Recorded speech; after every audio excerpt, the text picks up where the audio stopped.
ये शाम को जो माननीय मुख्यमंत्री जी ने लंबड़ू में जिस तरह से अपना वक्तव्य और भाषण दिया, बड़े दुर्भाग्य की बात है कि लंबड़ू में जहाँ पे वो जनसभा हुई, वहीं के उसी इलाके के 3 इंस्टीट्यूशन जो हैं वो आते ही सरकार ने डीनोटिफाई किए।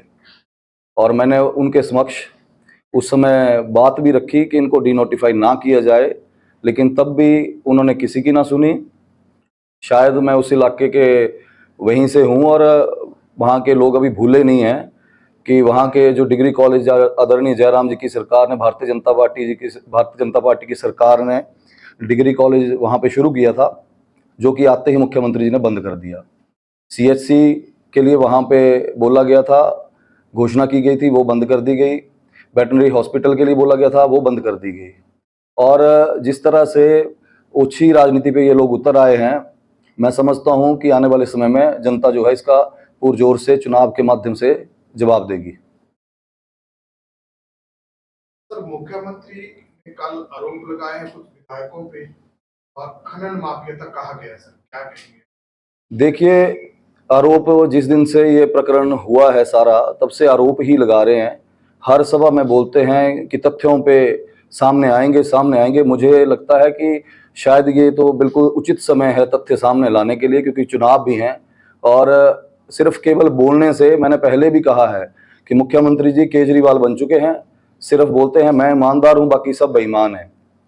कोई तथ्य है नहीं है, झूठी एफआईआर हैं, कागज पूरे करने के लिए ये लोग झूठी एफआईआर की गई हैं पीछे, और अभी तक किसी भी तरह का कोई भी तथ्य सामने नहीं आया। और हमने तो ये तक बोला है कि अगर ऐसा कोई तथ्य सामने आता है तो हम तो राजनीति छोड़ देंगे।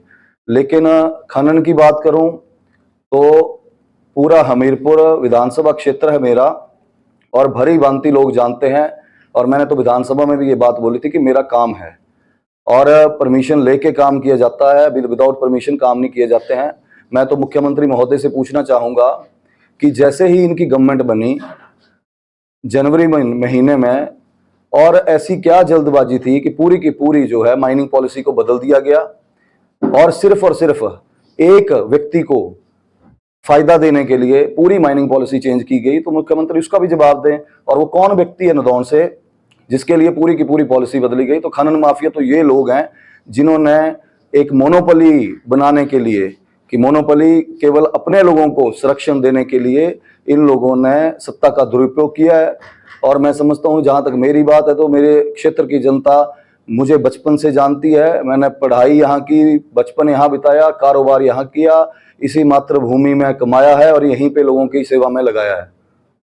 इसी बात करें, करोड़ों के टेंडर की बात करें, बड़े दुर्भाग्य की बात है कि मुख्यमंत्री या तो पढ़ के नहीं आते हैं, या तो मुझे लगता है कि इतने बड़े ऊंचे पद पे बैठ के और इस तरह से झूठे आरोप लगाना कि करोड़ों के टेंडर, आजकल पढ़ा लिखा जमाना है, टेंडर जो होते हैं वो ऑनलाइन होते हैं, कोई मुख्यमंत्री टेंडर नहीं देता है। टेंडर तब दिए जाते हैं, कोई भी व्यक्ति पूरे देश में, ग्लोबल टेंडर होते हैं, कोई भी आके टेंडर डाल सकता है, जिसका रेट कम होता है उसको टेंडर मिलते हैं। लेकिन मुख्यमंत्री की आदत है, जब मंच पे जाते हैं तो लोगों को झूठ बोलते हैं, क्योंकि सरकार झूठ के पुलिंदे से इन्होंने अपना चलाया हुआ है। चाहे वो युवाओं के साथ धोखा किया, महिलाओं के साथ धोखा किया। चुनावों से पहले इन लोगों को 1500 की भी याद आती है, युवाओं को भी बोला गया 1 लाख नौकरी देंगे। मैं तो अपने विधानसभा क्षेत्र की बात करूं तो मेरे विधानसभा क्षेत्र में पिछले 15 महीने में 15 बच्चों को नौकरी नहीं लगी है। तो कई तरह के झूठ इन्होंने प्रलोभन दिए लोगों को, जिससे सत्ता में आए। लेकिन ये जो 6 उपचुनाव चले हैं और 4 ये जो लोकसभा के चुनाव है, इनको जवाब मिलेगा और जनता तय करेगी कि कौन सत्य पे चला है और कौन झूठ की राजनीति कर रहा है।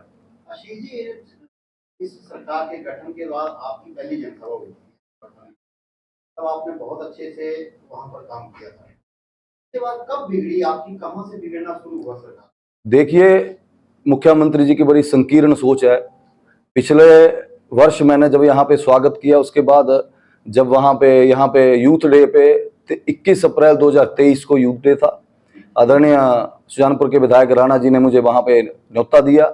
और मुझे लगता है जहाँ भी विधानसभा क्षेत्र में भी अगर कहीं बुलाते हैं तो जाते हैं हम, चाहे अच्छे में बुरे में। और वहाँ पे भी बुलाया गया, क्योंकि हम राजनीति में नए नए आए हैं, अंदर की राजनीति हम नहीं समझते कि इनके दिमाग में क्या चला हुआ था। मैं वहाँ पे गया और उस दिन के बाद फरवरी 2024 तक मुख्यमंत्री ने 11 महीने में 5 मिनट का भी मिलने का समय नहीं दिया। ये बड़े दुर्भाग्य की बात है कि लोकतंत्र की हत्या करने के लिए लोग बैठे हुए हैं। और मुझे नहीं पता कि इनकी ही पार्टी के विधायक थे राजेंद्र राणा जी, और उन्हीं के कार्यक्रम में जाने के लिए इनको उतनी क्यों पीड़ा हुई।